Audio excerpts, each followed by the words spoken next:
सूत्रधार। नमस्कार मित्रमैत्रिणींनो, मी अश्विनी स्मार्ट मनी ट्रेडिंग मध्ये तुमचं सर्वांचं स्वागत करते।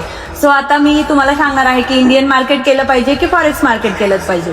तसं तर बेस्ट दोन्ही मार्केट आहेत, पण यामध्ये जर डिफरन्स बघितला तर इंडियन मार्केटमध्ये तुम्हाला प्रीमियम डिके किंवा एक्सपायरी असतात, मंथली एक्सपायरी, वीकली एक्सपायरी असतात, याच्यामध्ये तुमचे कॅपिटल जाण्याची शक्यता खूप जास्त असते। पण फॉरेक्समध्ये तसं नाहीये। फॉरेक्समध्ये तुम्ही न्यूज बेसिसवरती ट्रेडिंग करू शकता आणि फक्त स्मार्ट मनी कन्सेप्ट, SMC किंवा छोटे छोटे बेसिक जरी तुम्ही शिकले तरी तुम्ही अत्यंत चांगल्या प्रकारे याच्यामध्ये ट्रेडिंग करू शकता। सो फॉरेक्स बेस्ट आहे असं मला वाटतं। त्याच्यामध्ये फक्त तुम्हाला बाय आणि सेल हा दोनच ऑप्शन असतात, त्याच्यामध्ये तुम्हाला ॲव्हरेज वगैरे करायचंच नसतं।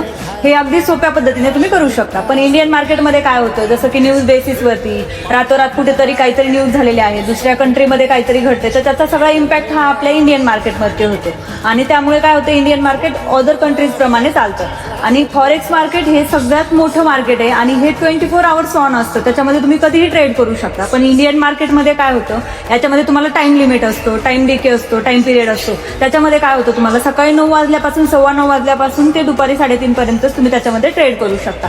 पण फॉरेक्स मार्केट होल डे सुरू असतं, फक्त रात्री 1 तास बंद असतं, त्यामुळे त्याच्यामध्ये तुम्हाला जेव्हा पाहिजे तेव्हा तुम्ही प्रॉफिट्स वगैरे काढू शकता। त्यासाठी तुम्हाला काय लागेल, तर तुम्हाला स्मार्ट मनी कन्सेप्ट कळायला लागतील, तुम्हाला कन्सिस्टन्सी कळली पाहिजे, प्रॉफिट लॉस कसा करायचा, लॉस किती घेतला पाहिजे, प्रॉफिट कसा बुक करायचा, हे सगळं शिकलं पाहिजे। सो मग फॉरेक्समध्ये आणि इंडियनमध्ये काय डिफरन्स आहे हे तर मी तुम्हाला सांगितलेलंच आहे। मग तुम्ही फॉरेक्स मार्केट हे अगदी छोट्या कॅपिटलमध्ये करू शकता, विदिन $15 मध्ये तुम्ही सुरुवात करू शकता।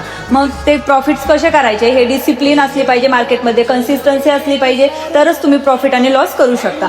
सो मग जर तुम्हाला माझा व्हिडिओ आवडला असेल तर माझ्या आयडीला नक्की फॉलो करा आणि मला सपोर्ट करा। थँक्यू।